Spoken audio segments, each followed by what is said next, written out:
নমস্কার, আশা করি ভালো আছেন। আজকে আমি নিয়ে এসে হাজির হয়েছি সোয়াবিন কারি। আজকে আমি এটা বানিয়েছি একেবারে নতুন পদ্ধতিতে, খুব সহজে। আর এটা অত অল্প সময়ের মধ্যে রেডি হয়ে গেছে, আপনারা যদি দেখেন তাহলে বুঝতে পারবেন। আমি কড়াইয়ের মধ্যে গরম জল বসিয়ে দিয়েছি। জলটা যখন ফুটে উঠেছে তখন 1 বাটি মতো সোয়াবিন আমি এর ভেতর দিয়ে দিলাম। গ্যাসের ফ্লেমটা হাইতেই রেখেছি। এর মধ্যে দিয়ে দিলাম হাফ টেবিল চামচ মতো লবণ। এবার আমি সব কিছু ভালো করে মিশিয়ে নিচ্ছি। দেখুন, আমার সোয়াবিনগুলো কিন্তু ফুটতে আরম্ভ করেছে আর অনেকটাই ফুলে গেছে, মানে একেবারে সেদ্ধ হয়ে গেছে। মিনিট 3 মধ্যেই কিন্তু সোয়াবিনগুলো সেদ্ধ হয়ে যাবে। তখন একটা ছাঁকনি দিয়ে আমি এগুলোকে তুলে নিয়ে ঠান্ডা জলের মতো দিয়ে দিচ্ছি। একটা পাত্রের মধ্যে ঠান্ডা জল রেখেছি, তার মধ্যে দিয়ে দিলাম। সোয়াবিনের একটা গন্ধ আছে, অনেকেই গন্ধটা পছন্দ করে না, কিন্তু জলের মধ্যে দিয়ে দিলে সোয়াবিনের গন্ধটা থাকবে না। তাই সমস্ত সোয়াবিনগুলোকে আমি একটা জলের মধ্যে দিয়ে দিলাম। তারপরে জল থেকে ভালো করে চিপে চিপে একটা পাত্রের ভেতর রেখে দিচ্ছি। যত সম্ভব জলটাকে ভালো করে চিপে বার করে আমি একটা পাত্রের ভেতর সোয়াবিনগুলোকে রেখে দিলাম।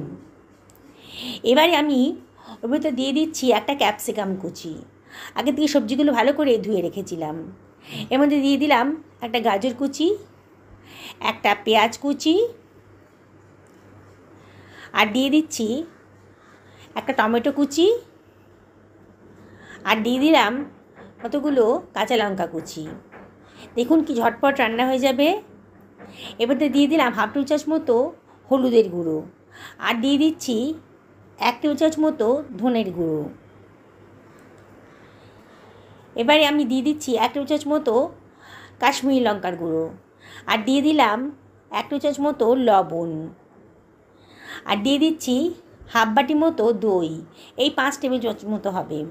এবার সব কিছু ভালো করে আমি মিশিয়ে নিচ্ছি। বন্ধুরা, সোয়াবিনে হাই প্রোটিন থাকে, ভেজ প্রোটিন। এটা স্বাস্থ্যের পক্ষে ভীষণই ভালো। আর এই সবজিগুলো দিয়ে রান্না করলে পরে এটা আরও হেলদি, আরও টেস্টি হয়ে যাবে। তাই আপনারা যদি এই রান্নাটা বাড়িতে করেন তাহলে বাড়ির ছোটো থেকে বড় সবাই এটা খাবে খুব আনন্দ করে। আর এটা খুবই হেলদি আর প্রোটিন সমৃদ্ধ একটা রেসিপি তৈরি হয়ে যাবে। আপনারা লুচি, পরোটা, ভাতের সাথেও এটা ট্রাই করতে পারেন। বন্ধুরা, আমি আপনাদের রিকোয়েস্ট করব, যদি এই রেসিপিটা আপনাদের ভালো লাগে তাহলে লাইক, কমেন্ট, শেয়ার করতে কিন্তু ভুলবেন না। আমার মাখানো হয়ে গেছে। আমি এটা 15 মিনিটের জন্য ঢাকা দিয়ে দিলাম। একটা কড়াইতে আমি 1.5 টেবিল চামচ মতো সাদা তেল নিয়ে নিলাম। তেলটা যখন গরম হয়ে যাবে তাটাকে ভালো করে আমি গরম করে নিয়েছি। এবারে আমি এর ভেতরে আমি দিয়ে দিচ্ছি হাফ টেবিল চামচ মতো গোটা জিরে। জিরেটা একটু ফ্রাই করে নেব। খুবই অল্প সময়ের মধ্যে একেবারে নতুন ধরনের একটা সোয়াবিন কারি তৈরি হয়ে যাচ্ছে। এবার ম্যারিনেট করা সোয়াবিনগুলো আমি এর ভেতর দিয়ে দিলাম। রান্নাটা এত সোজা যে বিগিনার্সরাও একবার দেখলে পরে খুব সহজেই এটা তৈরি করে ফেলতে পারবেন। সমস্ত সোয়াবিনটা আমি কড়াইয়ের ভেতর দিয়ে দিচ্ছি। এবারে আমি সব কিছু ভালো করে মিশিয়ে নেব। আমি ফ্লেমটা হাইতেই রেখেছি, দিয়ে অনবরত কিন্তু নাড়তে হবে। সব কিছু নেড়ে নেড়ে আমি ভালো করে মিশিয়ে নিচ্ছি।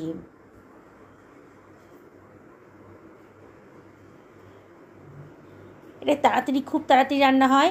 সোয়াবিনটাও সেদ্ধ করা আছে, আর সবজিগুলোকে আমি খুব বেশি সেদ্ধ করব না। হাই ফ্লেমে রেখেছি। মিনিট 3-4 মধ্যেই কিন্তু সবজিগুলো নরম হয়ে যাবে আর খেতে ভালো লাগবে। দেখুন, আমার 3-4 মিনিট হয়ে গেছে আর সবজিগুলো কিন্তু বেশ নরম হয়ে গেছে, দেখেই মনে হচ্ছে। আর সোয়াবিন তো সেদ্ধ করাই ছিল। এবারে আমি এর ভেতর দিয়ে দেব 2 টেবিল চামচ মতো সোয়া সস।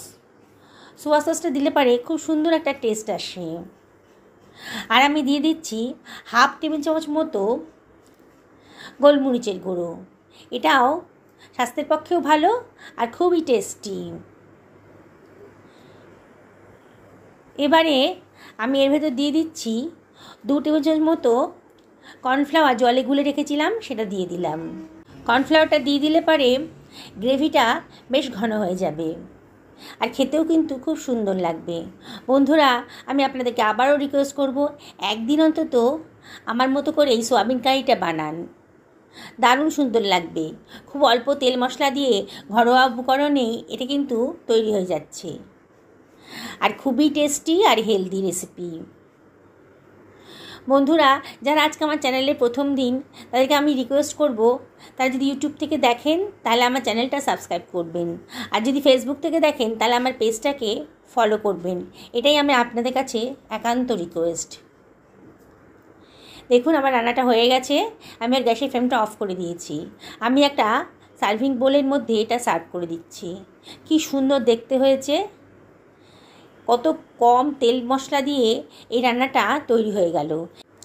আর রান্না করার ঝামেলাও নেই। যেদিন কিছু রান্না করতে ইচ্ছা করবে না, বাড়িতে যদি একটু সোয়াবিন থাকে, তাহলে আপনারা এই রেসিপিটা ট্রাই করতে পারেন। একেবারে কম সময়ের মধ্যে কম তেল মশলা দিয়ে এত সুন্দর একটা টেস্টি আর হেলদি রেসিপি বাড়িতে বানিয়ে ফেলতে পারবেন। দেখুন কত সুন্দর দেখতে লাগছে, দেখেই কিন্তু খেতে ইচ্ছে করবে। সকলে ভালো থাকুন এই কামনা করে ভিডিওটা এখানে শেষ করলাম।